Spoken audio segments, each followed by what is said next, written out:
road trip. It's been a long time since we've been on vacation, but here we go. Left our 2 pups at home with a dog sitter, hoping everything goes well with that. But we are off. And there's the mister. It's gonna be 16 hours, almost 17 hours drive to South Carolina. Peace. We're in Keene and we're getting flurries. The weather in South Carolina should be a little better than this. Looks like in the 70s. That will be perfect. But yuck.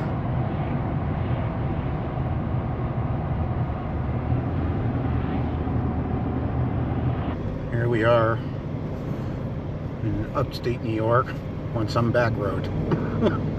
We're supposed to be going to South Carolina. We're on some back road now. Hi, we'll get there. Welcome to Pennsylvania.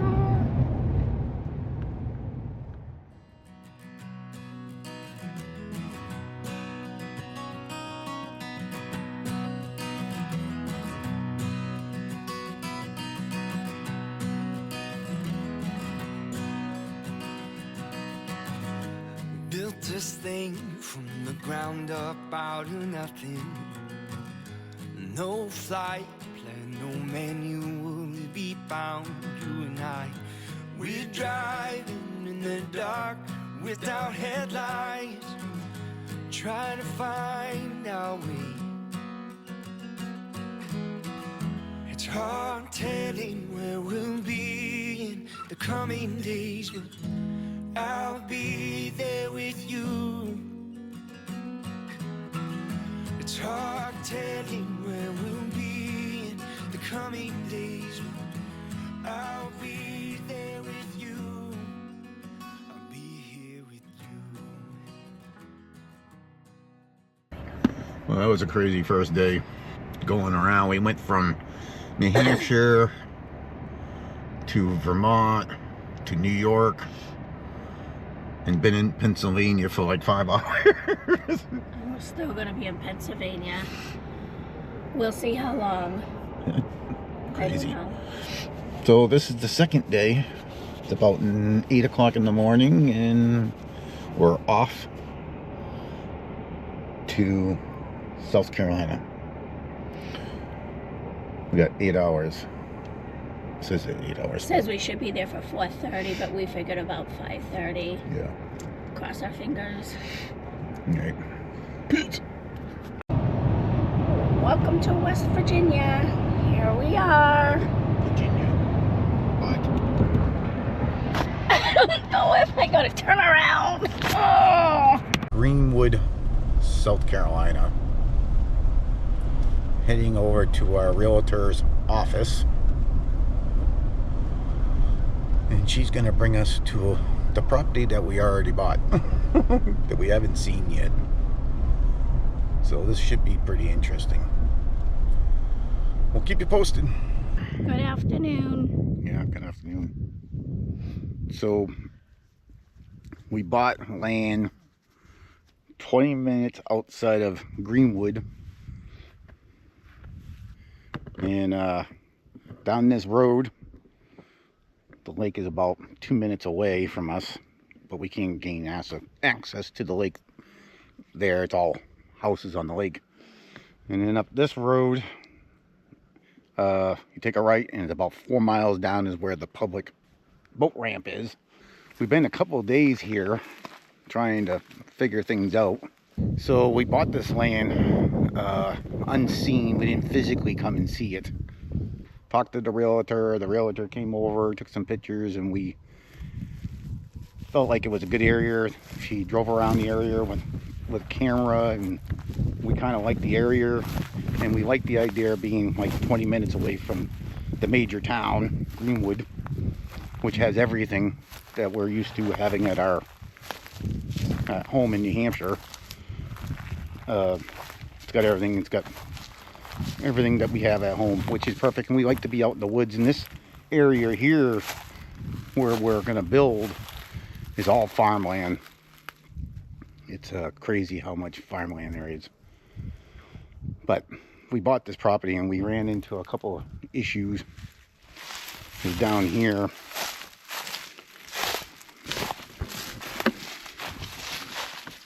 Is that I don't know if you can see it in camera, but there's a big gully all the way from up there.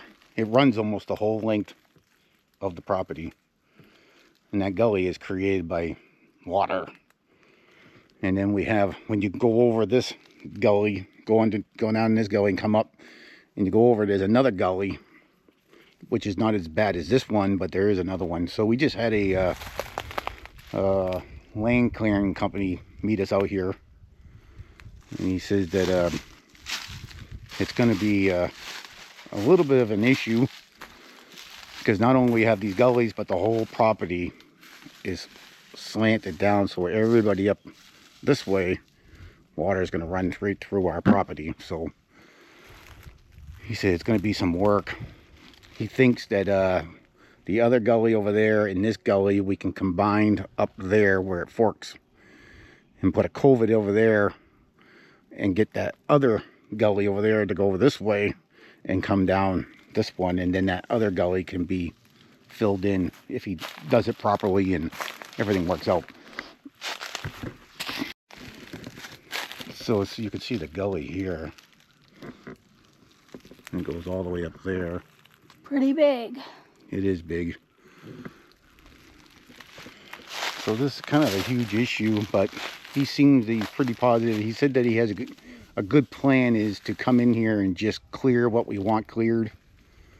Clear the land first, and then get a good step back and get a good assessment of what needs to be done to control water here.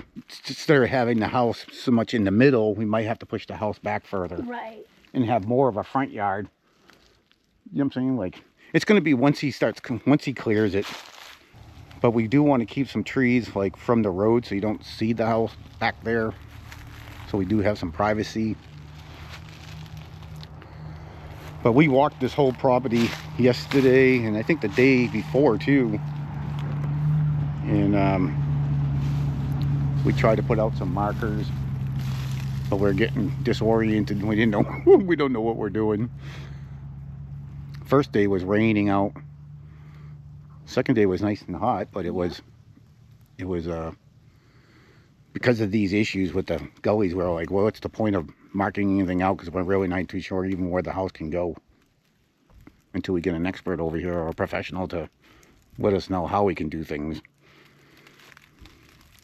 So I guess the plan is just to have the land cleared first of what we want to get cleared. He's got the guy that we were talking to, Bryson.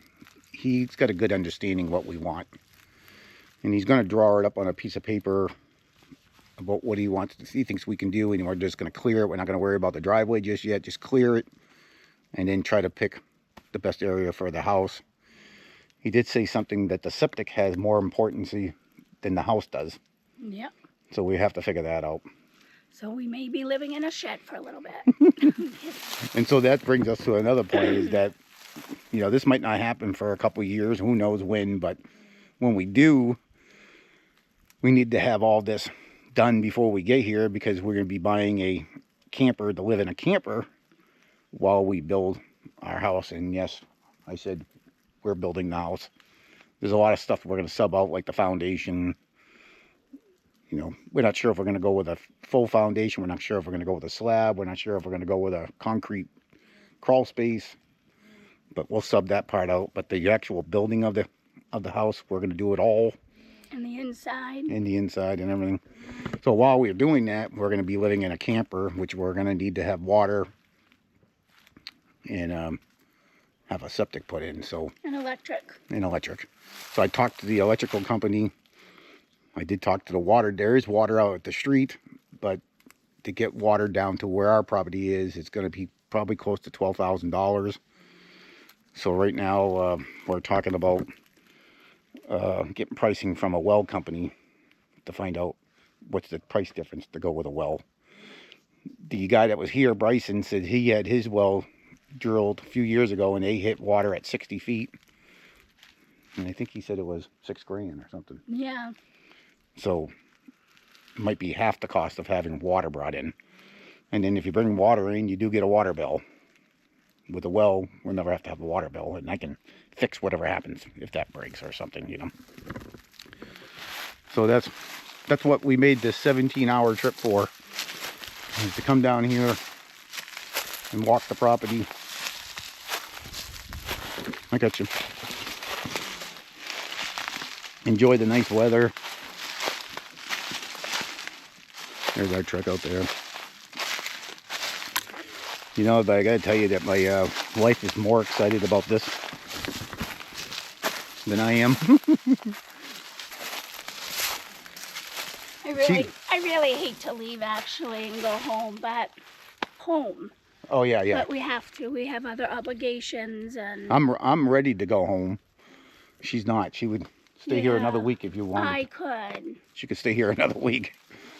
But she's more excited too about this whole new adventure for us. You know, I struggle a lot with being a homebody and anything different. I'm very consistent in my life. I wake up every day at the same time.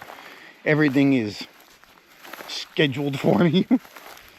And my wife is much more laid back. She goes with the flow.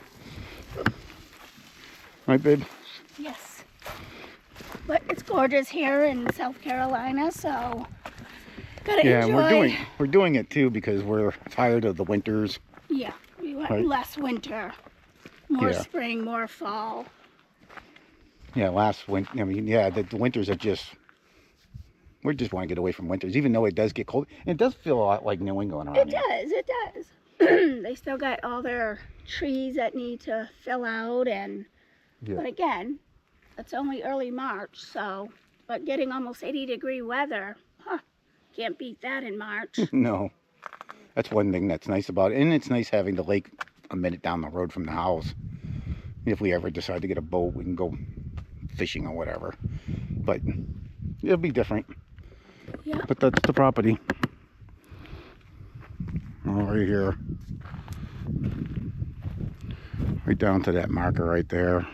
And all the way up to that orange marker. I don't know if you'll be able to see anything in the camera, but anyways. But this was the whole trip. 17 and a half hours. Yeah, around there. Yeah. Too long, not looking forward to the trip back. No. Mm. We're leaving tomorrow morning. But we have dogs and they miss us. Yeah, we have a house sitter right now that's watching the house and babysitting the dogs. So the dogs are missing us. I found a tick on me already. Yeah, I'm gonna take mine off and check. All right, that's the plan for the Chartier family. Peace. So we just left the property. And I wanted to show you Lake Greenwood.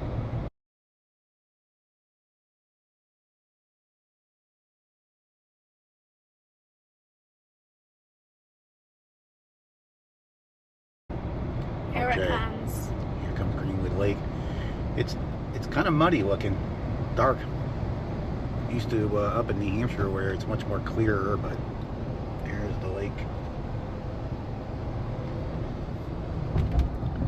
We already seen a bunch of boats out there earlier today. People on Sea-Doos. Can't do that in New Hampshire, that's for sure. Right now it's still frozen. Yeah, at this time of the year. Convenience store, there's a little restaurant here. Alright, just wanted to show you where the lake was from the property. 4 miles. Will be in the coming days. I'll be there with you.